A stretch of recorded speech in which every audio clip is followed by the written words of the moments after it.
what does this average looking dude have to do with the success of your YouTube channel? Everything, since he's the vice president of engineering at YouTube and holds the secrets of the YouTube algorithm. Watch in astonishment as I share in this video the information he leaked about the YouTube algorithm that you can start using immediately.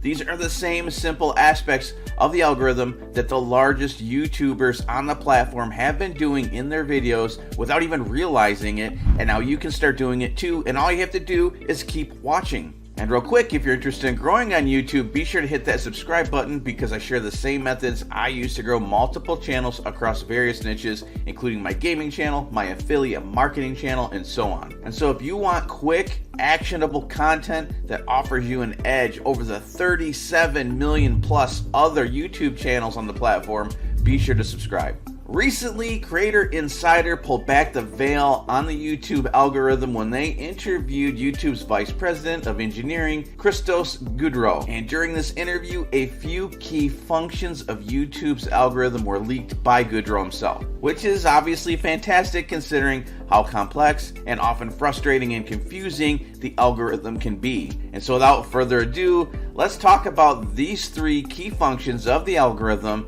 that are extremely important to any YouTuber's chances of becoming a success. And then at the end, I'll wrap it all together and give you actionable steps that will help you appeal to the YouTube algorithm. The first and sort of overall main function of the YouTube algorithm is to provide content to the viewers that they will find satisfying. This is the key to YouTube's success, by keeping people satisfied on their platform, keep them there watching content so they don't leave the platform and go to other sites like TikTok or Instagram. And how the YouTube algorithm determines what is satisfying is by how long the viewer continues to watch a video, and how many videos overall a viewer will watch from a specific channel. In particular, we are talking about a specific type of view duration.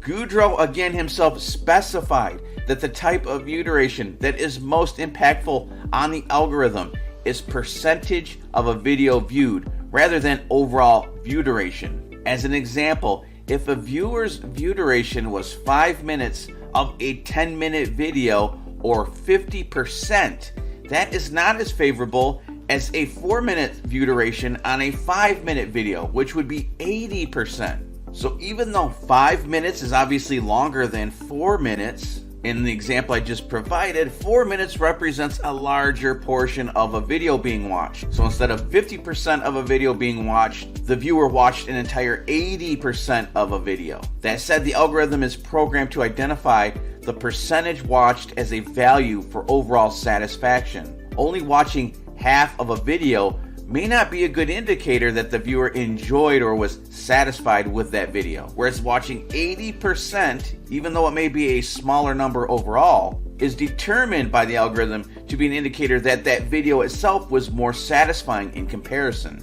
Let's get into function number 2, and again at the end I'm going to wrap this all together and give you a simple actionable plan to utilize this information. So for the second function of the YouTube algorithm, Goudreau was asked if the algorithm favors larger creators over smaller creators. And the short answer is yes, it does. Not for the reasons you may think. While the algorithm tries to allow for smaller creators to be discovered, smaller channels aren't as established as larger channels in terms of who their audience should be. That is, the algorithm doesn't have as much data on smaller channels as it does larger channels. Or for that matter, channels that have only a small amount of content versus channels that have a larger amount of content. So the algorithm hasn't quite figured out these smaller channels in terms of what they're about, what the theme of their channels are, how viewers respond to their content, and so again, it's not sure what audience to show their content to. So the algorithm isn't just looking at videos individually, but your channel as a whole. It tries again to determine the overall theme of your channel so it knows the audience it should promote your content to. Because again, it wants to do a good job. It doesn't want to promote a channel to the wrong audience, which again will impact audience satisfaction and then push people off the platform. And again, at the end of this video, I have an important tip for you to work around this part of the algorithm, but let's move on to the last function, function number 3. And so for the third function of the algorithm, as I just alluded to, it combines the first two functions we just mentioned, in order to promote content it believes will satisfy their viewers. The algorithm will recommend content based on the viewer's search and view history, based on relevance, and what it believes to be satisfying, again, based on view duration. What that means is, what you should be focusing on, first and foremost, is making it crystal clear to YouTube what your channel theme is. And at first, to make it even easier for the algorithm, you should be very specific with your content. You should stick to content themed around a particular topic. Some refer to this as a micro niche. As an example, if you were in the car review niche, rather than do a car review on the new GT500, and then the next video is a review on the Ram TRX pickup truck, and then the next video on a completely different car, and so on, do multiple videos just on the GT500. You could do an overall review video, then a POV or point of view drive video, an exhaust video, 5 things you love about the GT500 video, 5 things you hate about the GT500 video, and so on. This way, when someone shows interest in GT500 videos, you have made it crystal clear to the algorithm that your channel is relevant to that audience because it has multiple videos about the GT500 alone, whereas many channels may only have 1 or 2. So the chances that your content may be more satisfying because it is so dedicated to the GT500 triggers the algorithm to take that into consideration.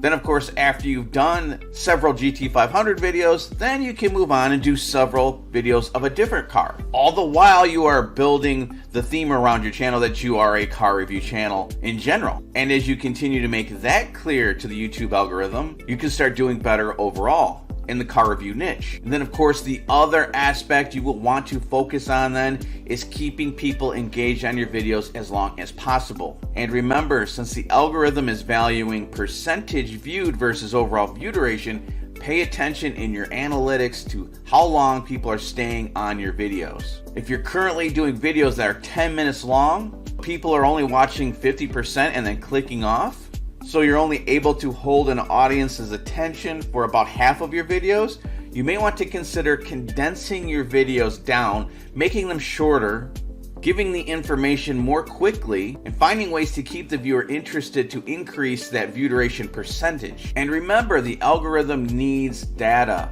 The more data, the better to pair your content with an audience. So if you're not putting out content on a regular basis, that could make it harder for the algorithm to promote your channel without having enough overall data. So produce your content as frequently as possible. And again, keep your content on a narrow theme at first. And finally, keep people on your videos as long as possible. Do shorter videos if you think it might help. And this can appeal greatly to the YouTube algorithm. Give these a try. Let me know what you think in the comments below, and I'll see you in the next video.